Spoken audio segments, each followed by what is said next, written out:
We all want to feel peace in our lives. Peace in our choices, our beliefs, our relationships, and our environment. I've learned that this desired contentment is often found through holding on to less. When we pare down what we own, what we consume, and what we value, we're left with what's intentional, a personalized curation of what is important and true and useful to us. I'm Shannon Leyko, and you're listening to Paring Down, a podcast aimed at helping you declutter not only your home, but any area of your life that's overwhelming. Here, we're having interesting and honest conversations about the physical and mental clutter that drowns out what truly matters to each of us. And together, we'll learn how to pare it all down, not for the sake of perfection or becoming rigid, rather so we can move through life with less overwhelm and more joy, wisdom, and peace.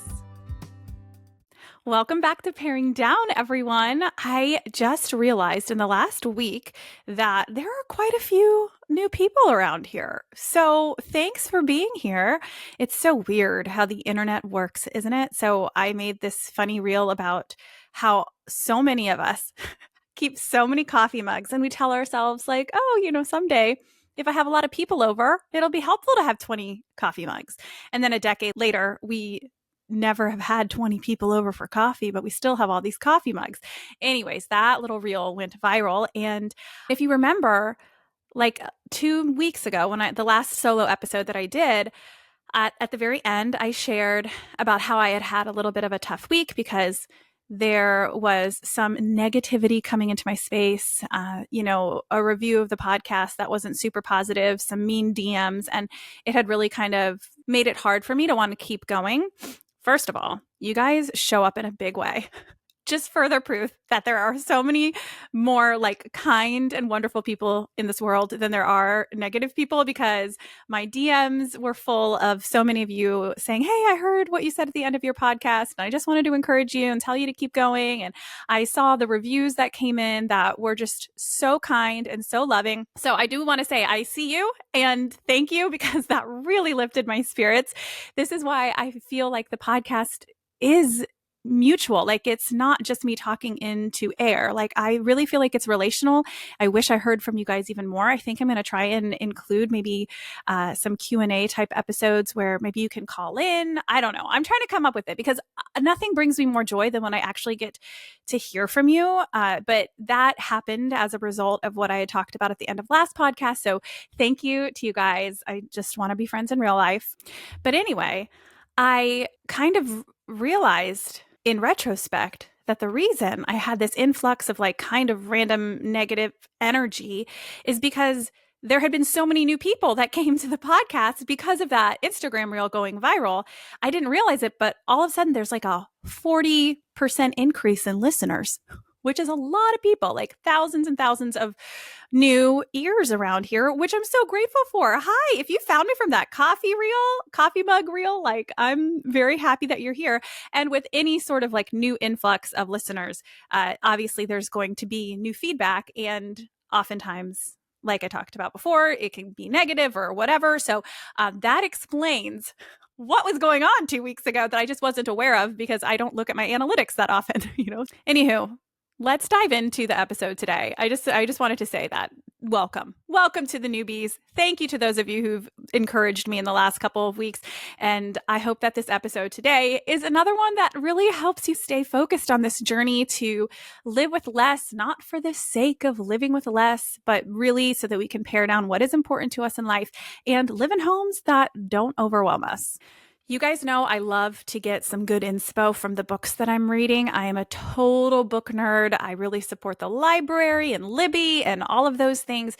And today's episode is absolutely inspired by my love of books, because it comes from something I read about in Greg McKeown's book, Effortless. I actually listened to that one on audio, and I wish I had a highlighter. I was like, this one really needs to be in my book collection with my highlights in it. So I might have to get a copy of it myself, which I don't buy many many books these days, but it was so good. So Greg McKeown's known for his book called Essentialism, and that's how you identify what is the most important thing to you so that you're actually able to make progress and not get stalled out or distracted by all these things that aren't essential.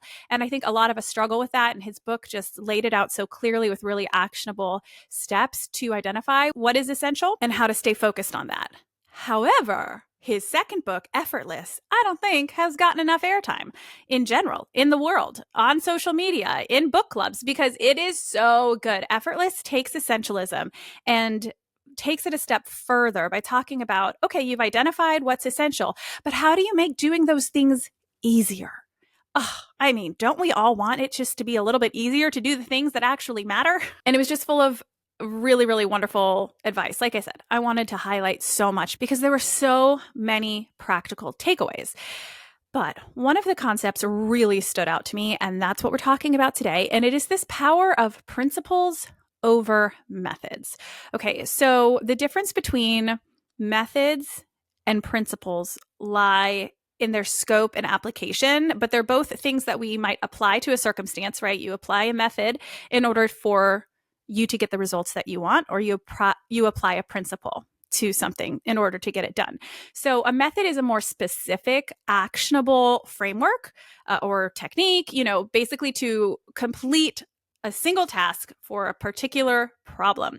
So a decluttering method might be, the Marie Kondo method, where you start with, what does she start with? Clothes? I don't remember. But you take all your clothes and put them in one place, right? And then you go through them and put them back. And then you do all your paper and books and whatever. She has that kind of method, right? I think it's the KonMari method is the official name of it, right? So that's a specific method for decluttering.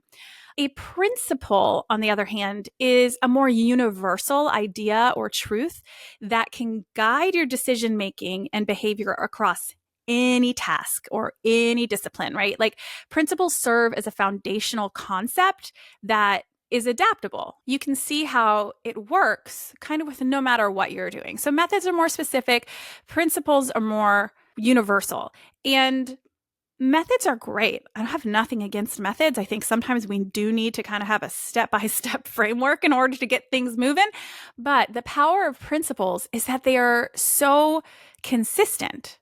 Like we don't have to memorize certain steps. We can say, I know what this principle is, and let that almost guide us through so that we don't have to come up with a method, that it will be the method in itself and make our next choice clear without it being kind of written down for us in a very clear framework. If you have a specific method, they require a lot of modification if you're trying to fit different scenarios versus principles, which are much more timeless and flexible. So the principles, they shape your why behind your actions. They really get to that root of why you're making the choice that you're doing. And that is such a greater power because once you know your why, you know the reasoning, then it makes everything so much more smooth. Like it's not as hard to figure out the how. The method is the how, but the principle is the why. I hope that makes sense. It reminds me of when my dad would try and tutor me in high school, which never went well. In fact, my parents ended up hiring a calculus tutor,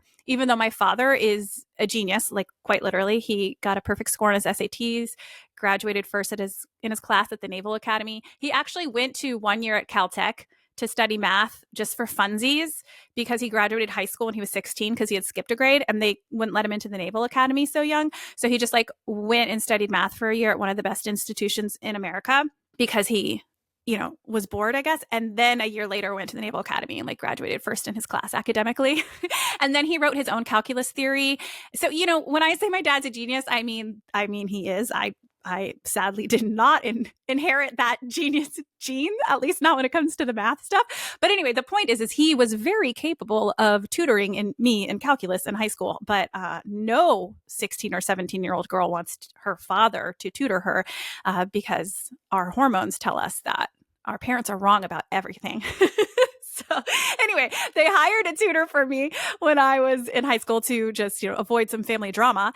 But I will say the one thing that I remember taking away from my dad's tutoring is that he would always be like, stop thinking about how to put down the right answer and start thinking about the concept that you're supposed to be learning, because then you will always find the right answer, not just to this problem, but any problem, and how this applies in life. My dad wanted us to get out of this textbook mentality. And of course, at the time, I was like, Dad, I just want to pass this test so that I can go hang out with my friends after school. You know what I mean? Like, I did not care. But he was so passionate about it. And it makes sense because the smartest people, the geniuses in their trade, they understand the why. They know what the principles are of their particular expertise, and therefore they can apply it across the board, whether it's business or math or I don't know, whatever people are good at. I can't think of anything. Communications, right? I don't know. I just think that their genius lies in understanding the why and the foundational concepts. So that's what we want to be able to do in life. And then we can see how our foundational principles of life can apply to decluttering. So I decided to do some brainstorming of my own and share 10 of my principles that I have found to be true in life as guiding lights for the why behind any decision that I make. And I hope that in sharing the principles I have found to be universally true across any decision or discipline will help you also maybe adopt some of these principles or think of ones in your own life that have rang true. That have rung true, rang true, ringed, definitely not ringed. Anyway, they're true. And that way you can then think about how can I apply this when I'm making decisions about what to keep and what to let go, both the actual physical possessions or maybe things in your life like in your schedule or relationships or anything really that you need to pare down so that you make room for what actually matters. My number one principle is don't save the good wine. This one is not world famous because my mom said it, and I have found it to be the most helpful principle in my life. So what this means is basically that we should be enjoying life now instead of waiting for a special occasion. It reminds us that each moment is a gift. I think that would probably be a similar principle, but it goes beyond that. It's use the things that you love, celebrate in this moment. What are you saving for a quote better time that you should be doing right now? What relationships should you be pouring into right now? What bottle of wine should you be cracking open? What quilt is sitting in the back of a closet that you should be putting on the bed? What do you need to be doing in life so that you're not waiting for some unpromised future to unfold so that you can actually enjoy it? My mom said this on her deathbed. I said, hey, Mom, what's like one piece of advice you have for me before you go? Because it was in her last couple of days. We knew it was happening. And that's a big question. And so she said this kind of flippantly. I wrote about this in my first book, and I do speak about it often. But she, thought for a second and she was like, you know what, Shannon, just don't save the good wine, because there are a couple of bottles that I was saving for a super special occasion that now I'll never know what they taste like. And I'll never forget that. It just, because it can apply to so many things in our lives. And I'm so grateful. My mom wanted to leave me with that importance of mindfulness, meaning living in the now and enjoying life, enjoying the things we have, celebrating every single moment, and really just not holding back, right? I think that's important. So across all disciplines, this principle emphasizes making the most of our available resources, of our opportunities, whether it is in our relationships or our creativity, our business. Waiting for the perfect moment often leads to so many missed chances and unused potential. And that's a travesty, really.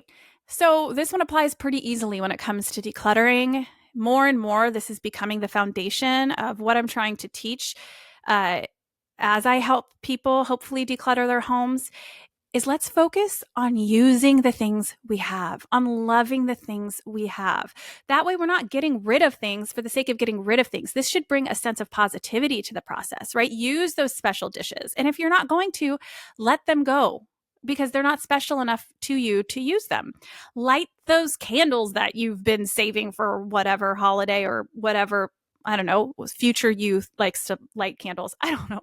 Wear your favorite clothes now instead of saving them for some unspecified someday, right? I mean, I'm not going to get into, how that's difficult in women's closets when it comes to our sizes, but if there's something you really love, wear it. If there's a sentimental item that brings you joy, display it. If there's a blanket that is so soft that you love, use it. Don't be so afraid that if you use it, someone's going to spill wine on it. Just use it, And this approach really helps prevent items that you love turning into clutter. And then once they're in use, once you're actually using these things, you then have no need to use the things you don't love. Your like lesser loved items that you had in rotation because you were afraid to, I don't know, to use the things you actually loved for fear of them getting ruined. Or maybe you chose some random picture that you found at World Market and put that on your wall. But then you're like, oh, I really should display that special frame that has this picture of whatever on it, right? And so once you start displaying the things that you love instead of hiding them in a closet, then you can get rid of the things that don't matter as much. And so it naturally leads to a decluttering process, but not a decluttering process that's painful. It's a decluttering process that's like, oh, I don't have room for this anymore because I want to make room for the things that actually do matter to me. Hope that made sense. So that number one principle that I apply across life and in decluttering is don't save the good wine.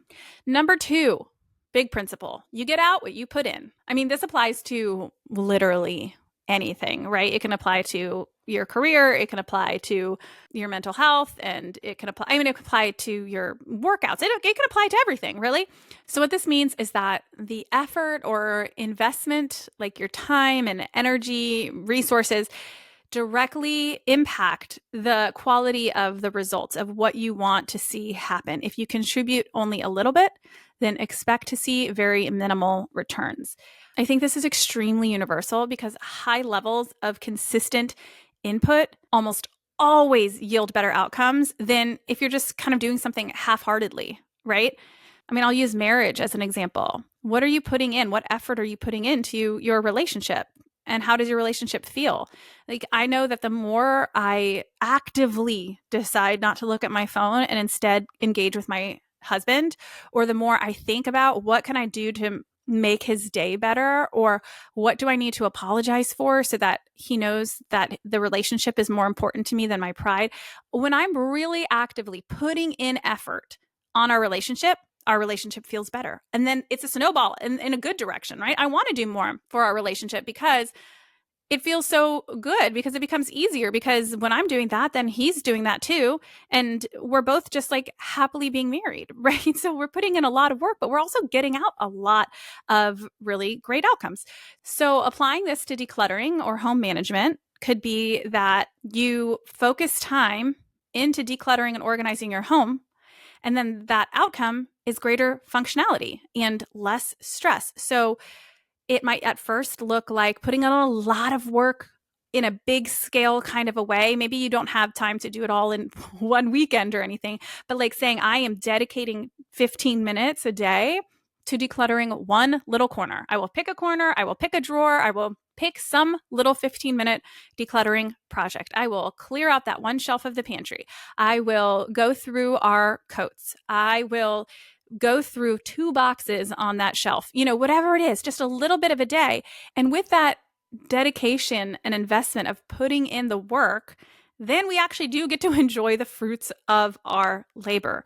And even once you've kind of completed that first initial decluttering of your house, keeping your home managed and enjoying the fruits of that come from what you put in, right? So like we do a daily reset of our kitchen island, so I don't have to see layers upon layers build onto the kitchen island.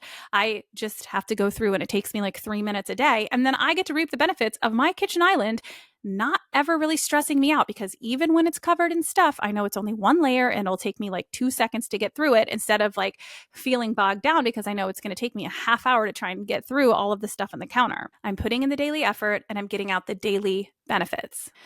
All right, so don't save the good wine. You get out what you put in. Next one, the sum is greater than its parts. I love this one. So this is basically saying when individual components of something come together, their combined effect is way more powerful or valuable than their like standalone contributions. It emphasizes really that importance of collaboration, teamwork, integration, all of that good stuff. And this is universal, right? Because in systems, ecosystems, teams, all of it. Synergy creates outcomes that individuals really, truly cannot achieve alone, right? Like, think of how fast I think about crew. My husband rowed crew in college. Those boats could not go that fast if all of those dudes or women, because there are awesome women crew teams. I don't know why I said dudes. I guess I was thinking about my husband's team, but put together their strength as a team to make their boat go super fast. That's the extent of any crew knowledge I have. You know what I mean? But I just see it's such a good visual seeing them work as a team for that collaborative power. And I mean, this level of like putting your brains and strength together has led to scientific breakthroughs, business innovations. I mean, it has changed the world because when we work together, it's incredible what we can accomplish as human beings. So how does this apply to decluttering and home management? Well, it means that we have to look at what are the different parts that lead to an overwhelming home besides just the clutter. We have to think about, where's our mental clarity? What does our discipline look like? Is our family unit harmonious? How's our organization so that we don't see the clutter reappearing and coming back, that everything has a home? So our systems at home, our routines at home, our relationships at home, our mental health, our discipline, all of those things come together to ensure that our home functions most effectively. We can't think decluttering alone solves all of the problems. Well, if you declutter, but then you don't organize and put things where they should be, then your home is still going to feel overwhelming. Or if you declutter, but you don't work on your relationships so that everybody else in the home cares about each other enough to take care of the home as a team, then decluttering isn't going to solve all of the problems, right? There are a lot of things that go into making a home function well. And so that is a really important piece of decluttering that we can't forget. If the idea is to make our home a less stressful place, there are many elements that go into it. The sum is greater than its parts, that we can enjoy a more functional home, but we have to see what parts need a little bit of tuning up. You know what I mean? Number 4, don't fight fire with fire. This means responding to negativity or conflict with the same energy only escalates the situation. It doesn't help. Ever, period. And this promotes constructive responses rather than retaliation, which is really important, obviously for interpersonal relationships, but also in workplace or politics or de-escalation of really any issue that threatens progress. So don't combat household mess or chaos with frustration and anger and impulsivity, right? Because that's more chaos. Think about it. Think, how can I look at the chaos of my home, the chaos that the clutter makes me feel, and bring a calm energy to this home? We don't want to be decluttering chaotically. That is an oxymoron. That doesn't make sense. We want to take a deep breath. We want to maybe be a little bit methodical, right? Principles are important, but have a method instead of a method to your madness, make thoughtful decisions that foster long-term order rather than these short-term fixes, because you don't want to have all these different regrets that then make you give up down the road. You don't want to have regrets that make you have wasted money down the road. And I don't want you to get carried away with what if I regret getting rid of this? But what I am saying is that you don't have to do this overnight. Don't fight fire with fire. If your home is overwhelming, don't choose an overwhelming process to take care of it. That's just not going to work. You want to approach it with water. Water goes on fire. So what's the opposite of overwhelming? Calm. So take that to heart next time you are sitting down to start some decluttering. Hey guys, it's time for your ad break. Each week I like to say a huge thank you for your graciousness that these are part of the podcast. Here we go. Number 5 is that actions speak louder than words. We all know this one, but boy, is it true. So what people do carries way more weight than what they say. Actions reflect true intent and true commitment, not just flowery promises. Basically, it is more important to follow through than it is to come up with a plan. We see this. We see this in leadership. The good leaders and the bad are the one who follows through with what they're going to say, right? We see it in education. We see it in personal relationships. Credibility is built through consistent behavior, not through empty promises, because eventually no one's going to trust you. So you won't be a good leader. And eventually you won't trust yourself. So it almost doesn't matter what you say. And that damages relationships and that damages our own self-esteem. Meaningful change stems from actions, right? Like I'll never forget talking to my dad and being like, oh, I want to write. I want to be a writer. I want to write a book. I just want to write. I love when I write. And he was like, Shannon, you know what writers do? And I was like, what? He was like, they write. So go write. Like you can't talk about it. Just stop talking about writing the book. Go write the book. Actions speak louder than words. Nothing is more frustrating in a relationship. I think married people know this. When your partner says, I'm so sorry. Gosh, I wish I hadn't done that. You're like, great. Thank you so much for recognizing that. But then they go do it again. And you're like, you saying that you're sorry, it is pretty meaningless unless you actually are willing to put in the work to not do that again. Not that we don't all fall short. Obviously, we all need repetitive forgiveness, frankly. I know I do. But it's important to keep this in mind when it comes to decluttering, that saying, I want to declutter isn't decluttering, right? Following decluttering accounts or listening to my decluttering podcast, they're great places to start, but they're not decluttering. Begin decluttering immediately, even if it's like the smallest step you can think of. I always joke, but it's true. Start in your underwear drawer if you don't know where to start, because there's probably not much sentimentality in there. If there is, that's your life. I'm not judging you, but most of us can look at the holy socks or the really old ripped underwear and be like, I should probably get rid of this. You know what I mean? It's a pretty easy place to start. So just start there if you don't know where to. And you are going to love that drawer when you open it and the only underwear and socks left are the ones that feel really good when you put them on. Ugh, it's the dream. You know what I mean? You have decluttered. Congratulations. Do something. Choose one small area. Identify the very first thing you need to do in order to start. That's also part of his book, Effortless, Greg McKeown's book. He talks about choosing the very first thing you need to do to accomplish what you want to accomplish. He gave this really great story in there about a woman who, I want to say she wanted to do some sort of house project, right? Move some piece of furniture or whatever, build it. I'm not sure. And so he's like, what's the first thing you need to do? She was like, oh, I need to move this desk into this room. I could be telling the story wrong, but the outcome, the lesson learned will be the same. Okay. I need to move this thing into the room. Okay, great. What do you need to do in order to move the thing into the room? Well, I need to figure out where exactly it's going to go. Okay, great. How do you figure out exactly where it's going to go? Well, I need to measure like where it's going to fit. Okay. How do you measure where it's going to fit? Well, I need to use a tape measure. Great. Where's your tape measure? Oh, I got to find the tape measure. That was the first thing. That was what was holding her back from this huge project, was she needed to find her tape measure. That was the first step. So think about this. When you haven't been taking action, what is the first step? Go grab a shopping bag from wherever you keep the bags that live inside other bags. You know what I mean? We all have those. Go grab one of those things. And now you've started. You are beginning your decluttering because you have the bag of things you want that you're going to put trash in or you're going to put donations in. And you go stand in front of your little drawer and you open it and you put your nasty underwear in there. That is how you get started so that your actions speak louder than words.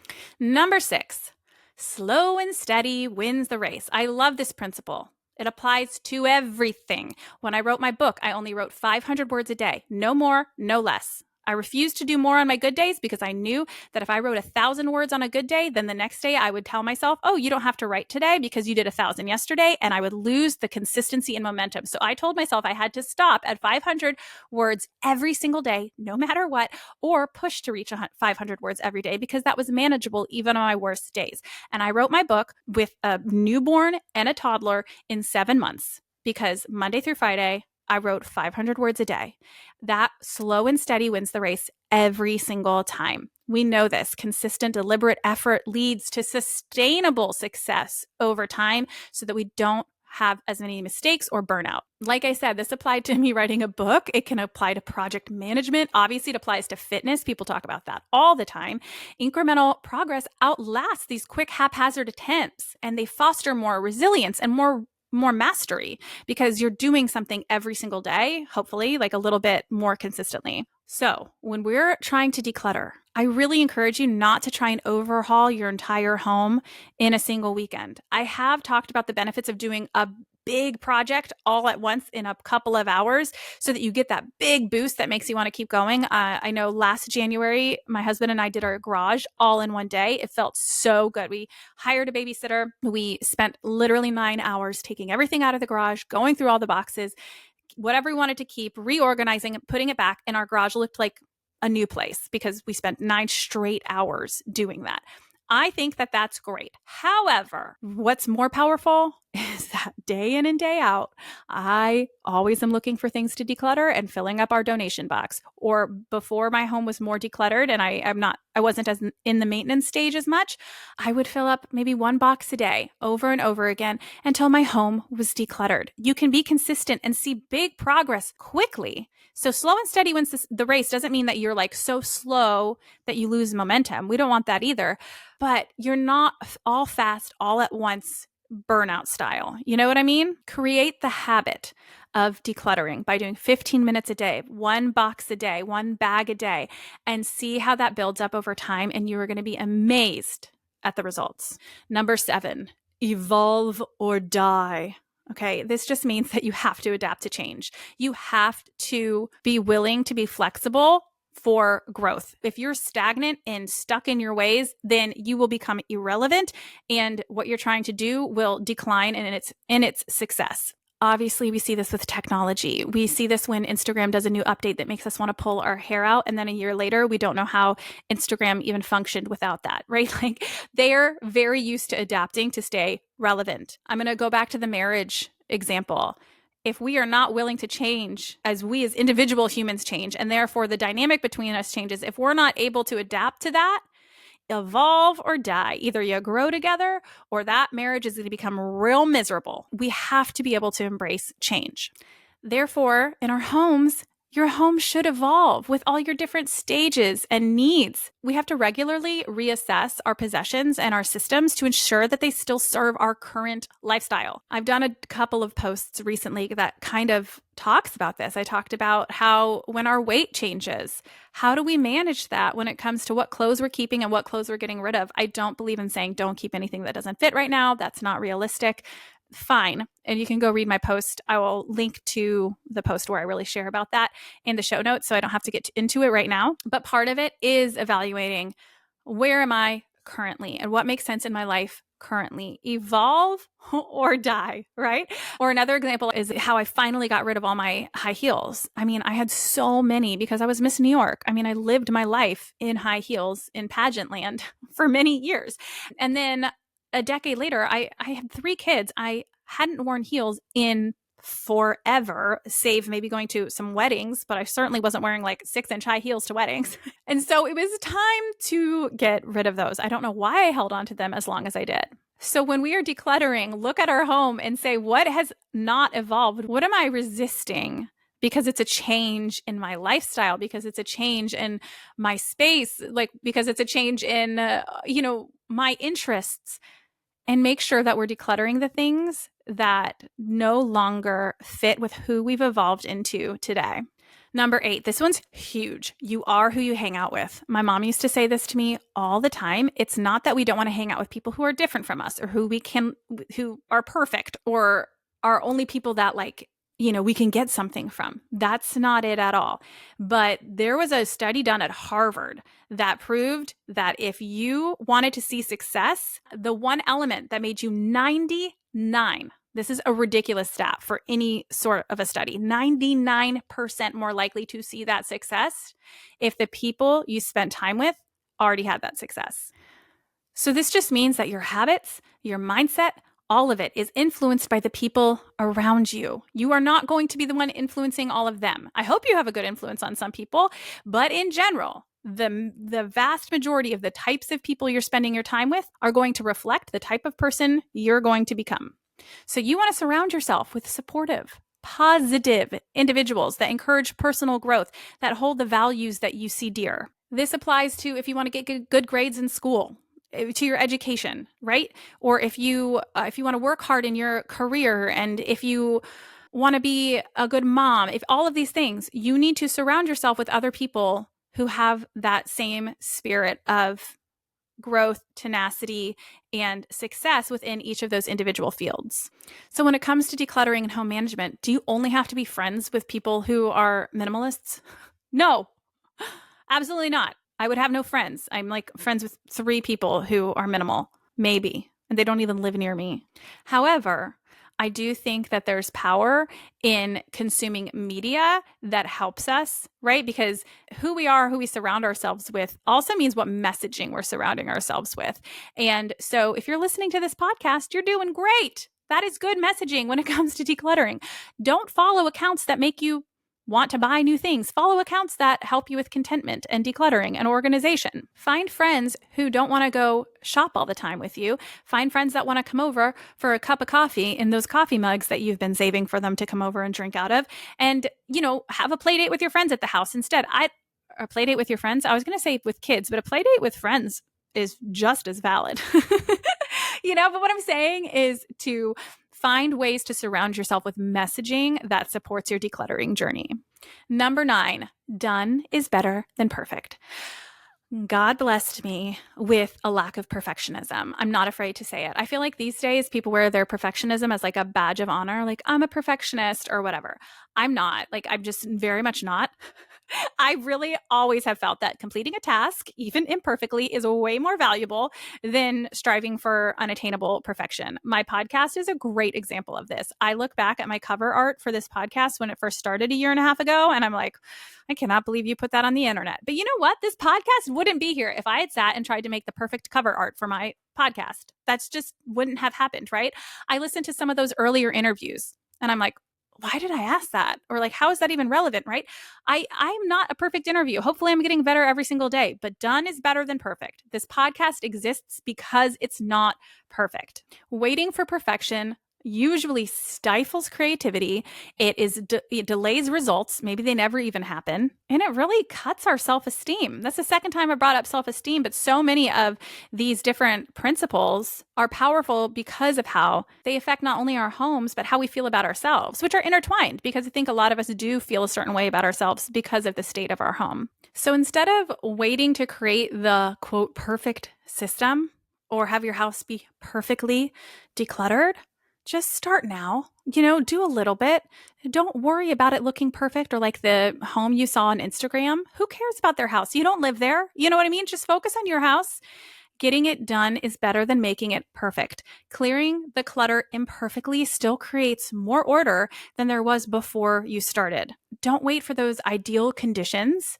Oh, I'll start decluttering when X, Y, and Z, when my kids are older, when I lose the weight, when we get to our forever home. Right? There's so many reasons we put off decluttering. I've only named 3 of the big ones I hear all the time. Start now. It doesn't have to be perfect. Your house can still look like kids live there. Lord knows we still have more toys than I would like in our house, but our house is way more decluttered than it was years ago, even when it comes to toys, right?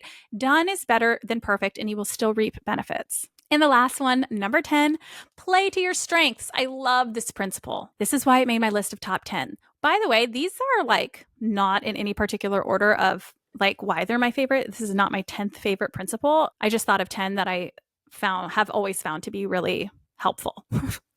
Okay, so what does playing to your strengths mean? It just means leveraging your natural skills or abilities rather than overemphasizing your weakness. So if you're focused more on how to maximize the things that come naturally to you or the strengths that you have, you're going to see way more success than just trying to like hammer yourself to do something that you're not good at.